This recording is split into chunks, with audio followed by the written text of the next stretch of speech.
Hey les geeks, toujours là au garde à vous pour vous partager le meilleur de l'actualité ciné et série. Vous êtes devant le récap du 14 mars 2019, ici pas de blabla, on y va. Parlons de Pirates des Caraïbes, vous n'êtes pas sans savoir que le 6ème opus ne verra pas le jour, Disney préparant un reboot. Enfin en tout cas sans parler de reboot, ça sera en tout cas une toute nouvelle direction pour la franchise, sans Johnny Depp qui aurait coûté trop cher pour le studio, en plus des différentes frasques auxquelles il est mêlé.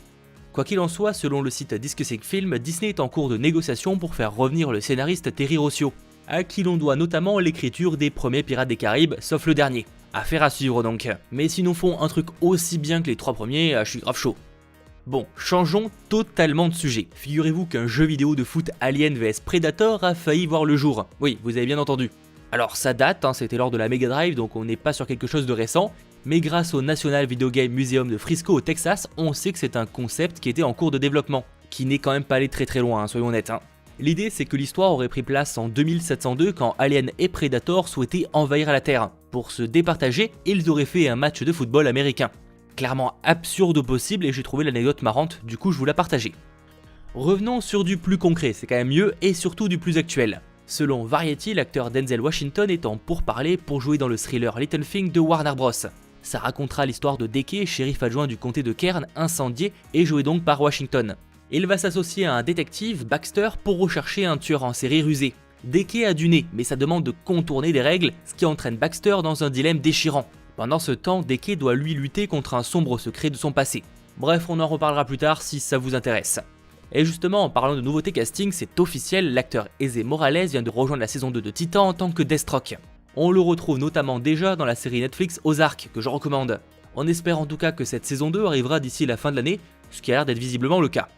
Côté Marvel, on a une précision en ce qui concerne Pepper Potts. L'actrice Gwyneth Paltrow révélait il y a peu qu'elle en avait sûrement terminé avec le MCU après Avengers Endgame. Mais comme j'avais pu vous le préciser, elle a nuancé les choses. Là, lors d'une interview, elle a donc profité pour encore plus nuancer et s'expliquer sur ses propos, souvent déformés. Elle déclare n'avoir jamais dit qu'elle ne jouerait plus jamais, juste qu'actuellement son entreprise Goop est sa passion à plein temps et qu'elle se concentre là-dessus. Si un jour un projet intéressant lui est proposé, ce serait avec plaisir. En gros non, Pepper Potts ne deviendra pas un personnage principal dans un film solo, ça y a vraiment peu de chance. Par contre, rien ne l'empêche de faire un caméo rapide, comme elle l'a fait finalement depuis déjà pas mal d'années. Une allusion d'ailleurs sera faite au personnage dans Spider-Man Far From Home, c'est vu dans le trailer.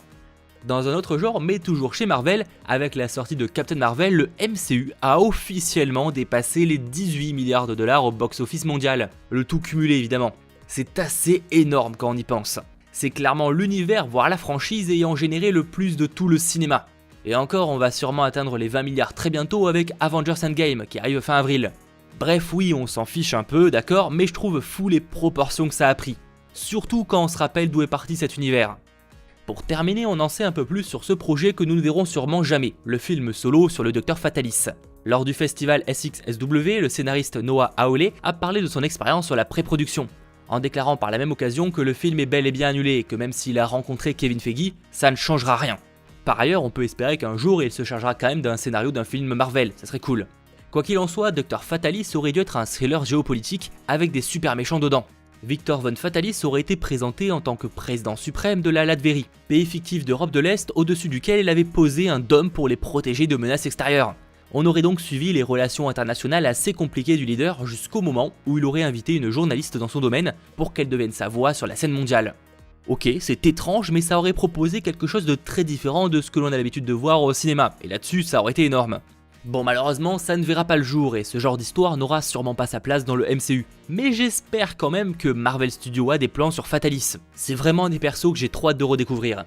Voilà les geeks, c'est tout pour le récap du jour. Comme d'hab, s'il vous a plu, pouce bleu et commentaire. Et pensez à nous rejoindre sur Twitter, Facebook et Instagram. On y partage souvent des informations en avance. Et aussi des coulisses de la chaîne. Bref, c'était votre geek Mathéo. Ciao tout le monde.